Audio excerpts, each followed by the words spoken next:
हरे कृष्णा। भगवान विष्णु ने उन तक पहुंचने के मार्ग के ज्ञान को 4 महान व्यक्तियों को दिया। लक्ष्मी जी, भगवान शिव, ब्रह्मा जी और चारों कुमार। ब्रह्मा जी से ये ज्ञान गुरु शिष्य परंपरा द्वारा प्राप्त हुआ श्रीपाद माध्वाचार्य को।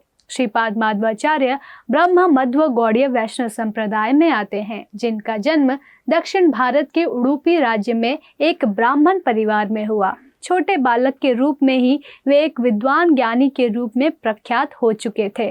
5 वर्ष की बाल अवस्था में ही उन्होंने आध्यात्मिक दीक्षा प्राप्त कर ली और केवल 12 वर्ष की आयु में आध्यात्मिक जीवन का सर्वोच्च लक्ष्य संन्यास को धारण किया। उनके जीवन का लक्ष्य मायावादी सिद्धांतों का खंडन कर भगवान के वास्तविक स्वरूप को सबके समक्ष रखना था। वे पुण्य प्रज्ञ व आनंद तीर्थ के नाम से भी प्रसिद्ध हैं।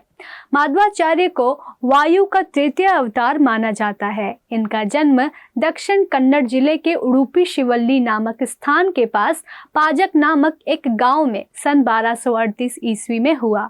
देश के विभिन्न भागों में इन्होंने अपने अनुयायी बनाए।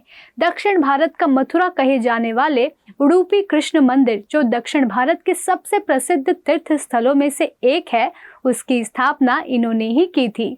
यज्ञों में पशु बलि बंद कराने का सामाजिक सुधार इन्हीं की देन है। श्रीपाद माध्वाचार्य के अनुसार ब्रह्म सगुण और सविशेष है। उसी को परब्रह्म, विष्णु, नारायण, हरि, परमेश्वर, ईश्वर, वासुदेव, परमात्मा आदि नामों से भी पुकारा जाता है। वो चैतन्य स्वरूप है, पर निर्गुण नहीं। वो जगत का निमित्त कारण है। इनके अनुसार ब्रह्म मन वाणी से परे है। इसका तात्पर्य यही है कि जिस तरह पर्वत को देखने पर भी उसके पूर्ण रूप से दर्शन नहीं होते, उसी प्रकार वाणी आदि द्वारा भी ब्रह्म को पूर्ण रूप से व्यक्त नहीं किया जा सकता।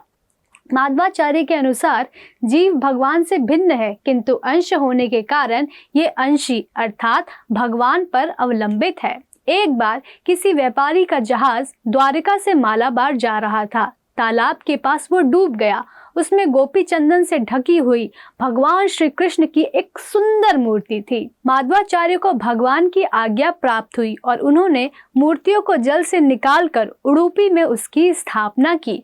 कई बार लोगों ने इनका अनिष्ट भी करना चाहा और इनके लिखे हुए ग्रंथ भी चुरा लिए, परंतु आचार्य इससे तनिक भी विचलित या क्षुब्ध नहीं हुए, बल्कि उनके पकड़े जाने पर उन्हें क्षमा कर दिया और उनसे बड़े प्रेम का व्यवहार किया। ये निरंतर भगवत चिंतन में संलग्न रहते थे। ऐसे परम वैष्णव के चरणों में नमन करते हुए आइए उनसे प्रार्थना करते हैं कि कृपा हमें भी दृढ़ता से कृष्ण भक्ति करने के लिए आशीर्वाद प्रदान करें।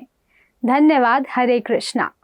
ऐसे ही और भक्तिमय कार्यक्रमों के लिए देखिए हरे कृष्णा टेलीविजन और इसे प्राप्त करने के लिए आप अपने केबल अथवा DTH ऑपरेटर से संपर्क करें तथा और अधिक जानकारी के लिए आज ही डायल करें 7666 839 839।